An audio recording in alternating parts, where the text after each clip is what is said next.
Asaduddin OBC ji. Thank you, Madam.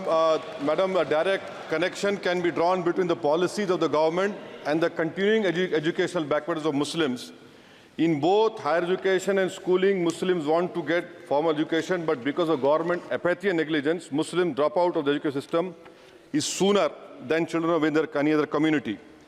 The government UDIC data, Madam, covers school education, says that Muslim student representation gradually declines from class 6 onwards and reaching its lowest in class 11 and 12.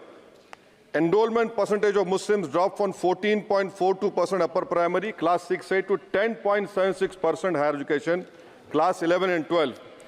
Only 76.37% of Muslim students continue after elementary education as compared to the national average of 81.26%.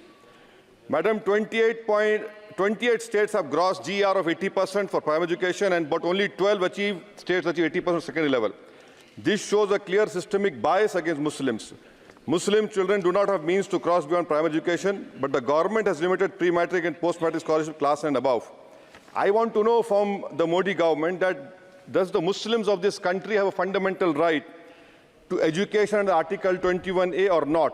Or do you want to make the Muslims, 17 crore Muslim second-class citizens status permanent? Madam, there are 1.7 lakh fewer Muslims pursuing higher education. That was not the case till 2021. You unleashed your ideology on the biggest minority, and you see that 1.7 lakh fewer Muslims are pursuing higher education today. And I want to give them some bad news. And good news for the nation. Those who say that we Muslims don't teach our girls and oppress our women are wrong. I'm quoting data. I can challenge anyone.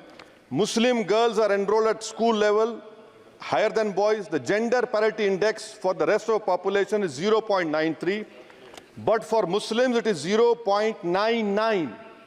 The sad fact is that these girls and boys are not prevented from educating themselves because of some evil Muslim men, in inverted commas, but because of crushing poverty and absence of government support. This government education policy talks about universal access to education, ensuring universal literacy in India of 2047. But how can you achieve, sir, if 14% of the population is dropping out of education at primary level? How can you achieve when about 25% of rural youths in the age group of 14 to 18 cannot read a class 2 level text fluently in regional language? And while more than half struggle with division 3-digit by 1-digit problems, a skill usually is expected to achieve in class 3 and 4. Madam, over the years, there has been a shift in momentum towards private schools. Government data indicates a decrease in the share of government schools in the elementary category of 87% in 2006 to 62% in 2022. Maybe the Mughals are responsible for this. This means that the government has decided to leave the poorest Indians to for-profit schools and abandon the responsibility on the RT. Madam, for Kendra Vidyalaya, the government has allocated 9,030 crores, Navodaya Vidyalaya 15,800 crores.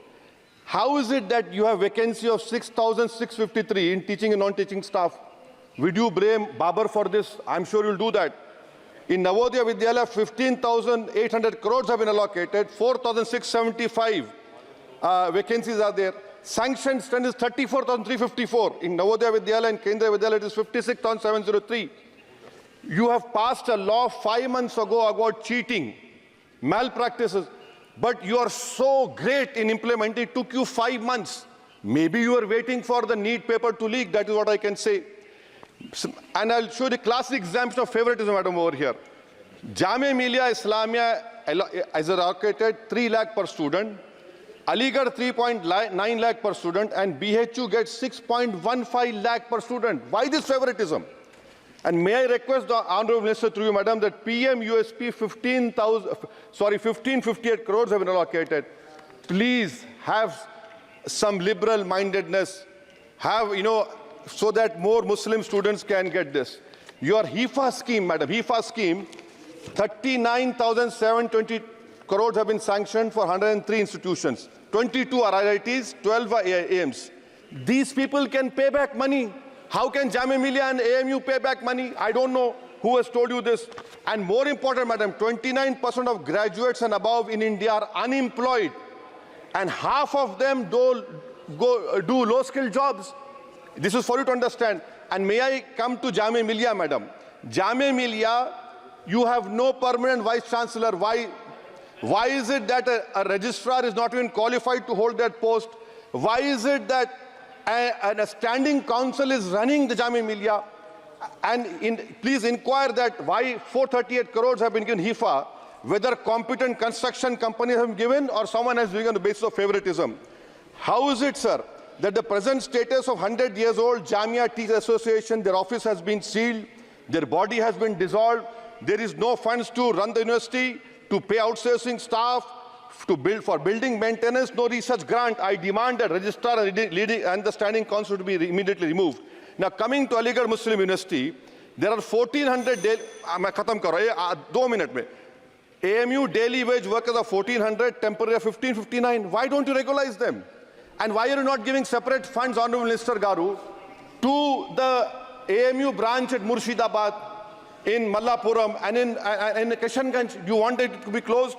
Madam, as of July 2023, the share of ST OBC in senior professors is even lower. I'm giving you figures, madam. In Central University, there are 66.29 general teaching staff. SC, ST, OBC only 30%. NIT 67%.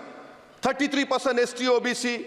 In IIT, 84.5 general category. SC, ST, OBC 14%. IIM 86.83%. And in general 11%. Who's responsible, sir? You are running the government 10 years. You are running the 10 years. And lastly, madam.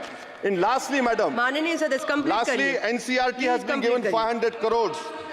May I dare to say that this government has been distracted with fudging textbooks, teaching propaganda of children. You want me to sit down? You want to sit on record? आप बोलेंगे? जवाब नहीं दे पाओगे, बैठो खामोश तुम. NCRT has removed the reference to Babri Masjid 2002 rights. Why should people not learn from the mistakes of past? Should our children not learn of Gujarat program, massacre of minority Muslims? Those who ignore history mistakes are bound to repeat them. It has made up history argued Indians don't have migrant DNA. Madam, 1 minute, khatam karo. The truth is DNA shows that there are 4 ways of migration in India. Africa, Iran, Southeast Asia, and Eastern pasture of the Aryans. There is scientific consensus on this. May I request the Honourable Minister to you, why do you want to hide the killers of Mahatma Gandhi? Do you want to make Godse a freedom fighter? Let the children know who's a Deshbhakt and why are you trying to protect your organization, ideology organization? Madam, in end, I would appeal to the government to fix your priorities. You need to construct more government schools, improve quality of schooling.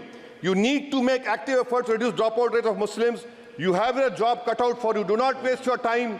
Do not use school textbooks as battleground for petty ideological quarrels. The future of our children depends on quality of education. May I request the Honourable Minister, concentrate on 14% Muslims. You have the highest dropout rate. This nation, we want it to become Viksit Bharat. But if you keep on unleashing ideology of hatred, we cannot become Viksit Bharat. Thank you, madam.